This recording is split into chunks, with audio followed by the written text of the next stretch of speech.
Now, as a divorce attorney, you've seen it all.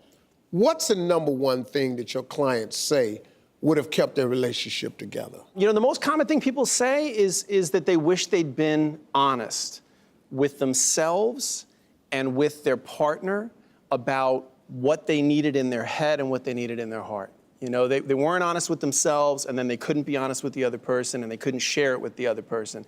And by the time they get to my office, it's because these little raindrops built up to the flood, you know? All these little things just snowball for people. Yeah.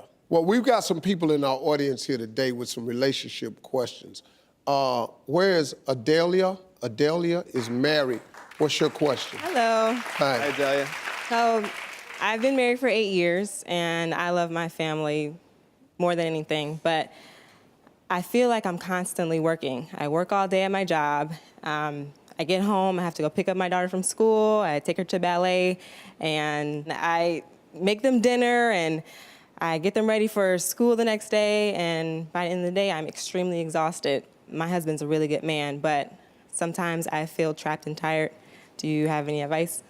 The fact that you're in touch with that feeling and you're open enough about it to in a room full of people to say it is tremendous. And that puts you a step ahead of most people, because most people in your situation, and I guarantee there are other women in this room who feel the same way as you, because being a mom is incredibly hard work. It's the hardest job, you know? And being a good partner to another person is a really hard job, whether it's a husband or a wife, right? So you've got a lot of jobs. So here's what I'd say to you, a couple things.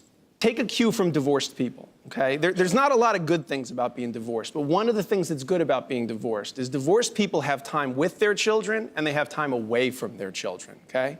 They have their children for the weekend, and then their children go to the other person maybe for the weekend, or at least they have a night where the other partner takes their kids out for dinner and they have a night to themselves, okay? You can make that happen in your day-to-day life. Divorced people shouldn't have all the fun when it comes to that, okay? And I'm not talking about doing a girls' night out once every 3 months where you go out and you let your hair loose. That's a great thing. There's a place for that. But, you know, if I didn't work out ever and then I went to the gym for 6 hours one day, it's not helping. Right. It's not gonna, if you do 20 minutes a day, a couple days a week, it's gonna make a big difference. So what I'd say is work, you know, and you said your husband's a good man, right? Yeah, and really so good. if he's a good man, he wants to support you. He wants to be there. He wants you to be the best you can be, the woman he fell in love with. So what you might want to say to him is, look, on Wednesday nights, I need you to do the homework. I need you to do the dinner with the kids. And I'm going to go down to the coffee shop down the street with that magazine that came that I've been dying to read when the kids went to bed, but I ended up falling asleep before them. It can just be going someplace for an hour and just being yourself. And trust me, if your husband's the good man that you said he is, when you come back refreshed, and you come back feeling good, he's gonna be thrilled. He's gonna be happy. Thank you. 100%. I like that. All right, where's Morgan? You have a money question? Yeah, hi.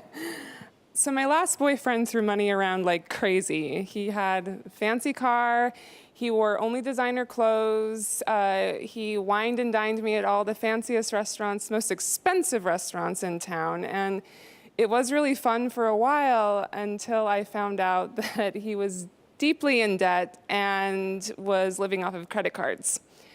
And my credit got badly damaged in the process. Now, I've been with a new guy, and it's starting to get serious, and he's building his business. And so he's moving from the ground up, and I really believe in him. I believe he's going to be successful. But I am a little nervous, and I'm wanting to know how I can protect myself in a relationship where money is concerned. You know, other than cheating, money issues are the major reason why people split up. That's why people end up in my office. So I will definitely say to you that it's great your radar is up about that stuff and that you're paying attention. If it's a new enough relationship, now's the time. It's like the engaged couple, you know, now's the time to start these good habits. Think about if when you first bought a car, from the day you bought it, you did all the preventative maintenance the mechanics told you to do. That car, you could have that car forever, right? Yeah. So early in this relationship, while he's starting his business, while you're starting this partnership together, before you're married, before you move in, before you have the stress that comes with kids and a mortgage and all those other things, now's the time to start having financial conversations with him. Now's the time to say to him, tell him that story. Tell him what happened. Tell him that you were burned by this other person. And maybe explain to him that, listen, I'm more impressed right now by stability and responsibility. That's sexier to me than flashy cars. Yeah, it is. You know? Yeah. It's also going to show him that he can share with you and talk to you openly about money and talk to you openly about his money stresses and your joint partnership. It's so much easier to keep things on track than for things to go completely off track and then try to drag them back the other way. Yeah. Okay? Thank you. That's a real partnership. If you like that video, there's more where that came from. Don't forget to subscribe and scroll down and hit that little bell while you're at it, too, to get notified every new video.